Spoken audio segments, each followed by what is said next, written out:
भक्त आणि ग्रंथ आणि भगवंत किती झाले? 4.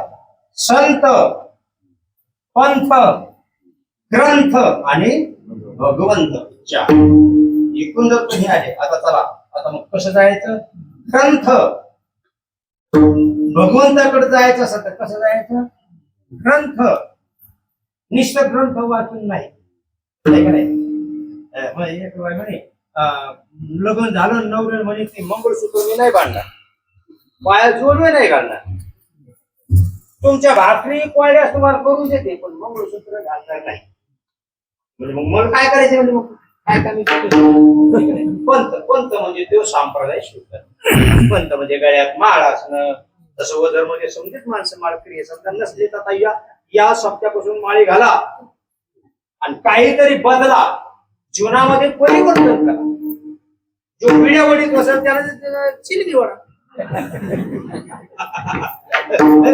काही ना काही थोडं परिवर्तन आहे का नाही? परिवर्तन करा जीवनामध्ये. या म्हणजे निर्धार करा. जाऊ द्या तरबीज जाऊ द्या. पण मी म्हणले आता ज्ञानोबरायचा हरिपाठ रोज घेतल्याशिवाय जीवनच करणार नाही असा काही नियम करा. कोणी असा नियम करायचा? ज्ञानोबरायांच्या 5 तरी ओव्या वाचल्याशिवाय राहणार नाही. तुम्ही काय करायचं? प्रपंचाचा व्याप, स्नान करायचं, तुला पुढे ज्ञानेश्वरी वाचवायची. 10 ओव्या. किती वाचवायच्या? 10 ओव्या वाचवायच्या सोडून द्यायचे. 10 ओव्या वाचवायच्या पण वाचत गेलं. आता त्या 10 ओव्या वाचवत असताना भगवंताने इतका वेळ दिला. आखी ज्ञानेश्वरी वाचत बसलो तरी काय काम नाही. मग आता वाचवायला पाहिजे का नाही? श्रीरंग लिहिला पाडे बसतो. असे देवानं दिला या काळे अवकाश, नाही पावलो आयुष्यानाश. कार्याकार उचले उरले शेच गेले ते गोष्ट जावं परत आहे. म्हणून आपल्या आयुष्यातला क्षण जितका संत महात्म्याच्या सन्निधीत म्हणजे ग्रंथ. ग्रंथ म्हणजे ज्ञानेश्वरी. पंथ म्हणजे आपला वैष्णव पंथ आहे. ज्ञानदेव वैष्णव मोठा नाही का? पहिले वारकरी आपले महादेव आहेत का नाही? तिरसोळ डंबरोळ घेऊन आला गिरजेचा कांत किंवा आदिनाथ उमा.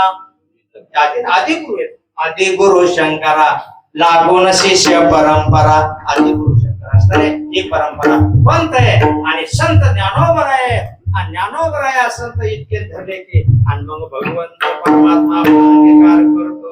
म्हणून असे त्या परमात्म्याची सेवा मोठ्या आनंदात करत जा आणि त्याचं भजन करत जा. जय विठ्ठल जय जय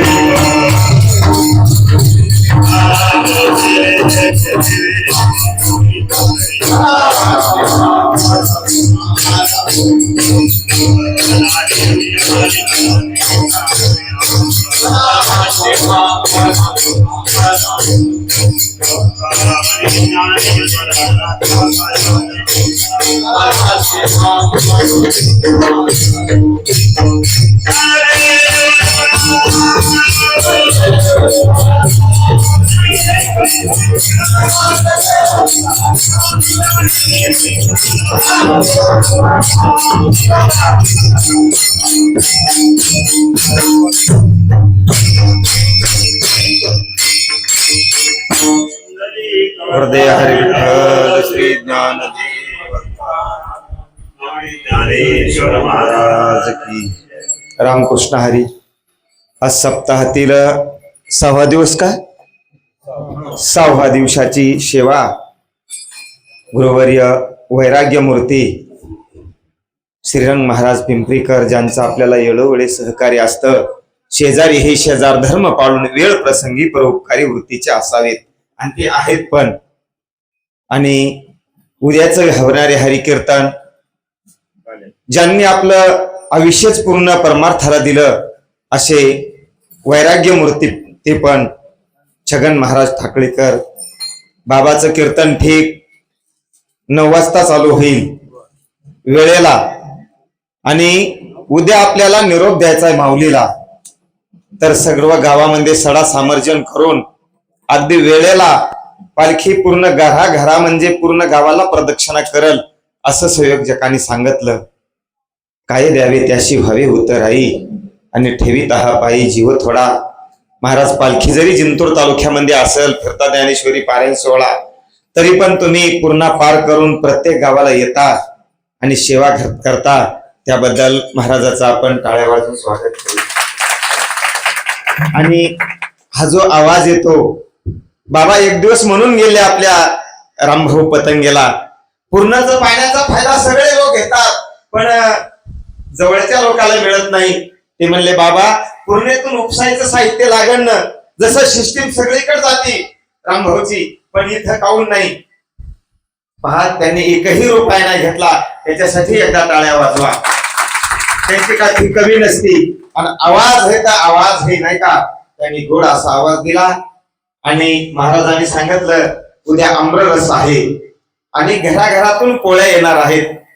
बाहेरचे काय जास्त लोक येणार नाहीत, प्रचारक कमीच येणार आहेत, पण तुमच्या पोळ्या मात्र आपल्या देशात तर महाराष्ट्रात पोहोचणार आहे. पोहोचलाय आपला रोजचा कार्यक्रम, पण आपल्या बाउंड्री पर्यंत चाललाय. जम्मू काश्मीरहून त्या दिवशी महाराज आला, तिथला जवान म्हणत होता वा वा महाराज तुमचे छान आम्ही कार्यक्रम बघतो.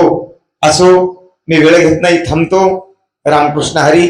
उद्या सर्वांनी सहकार्य करायचं आणि सीमेपर्यंत आमच्या वाट लावण्याकरता माऊली यायचं. आजवर होती आमची, आता झाली तुमची, सांभाळ करा. जय श्रीराम. माऊली ज्ञानेश्वर महाराज की जय.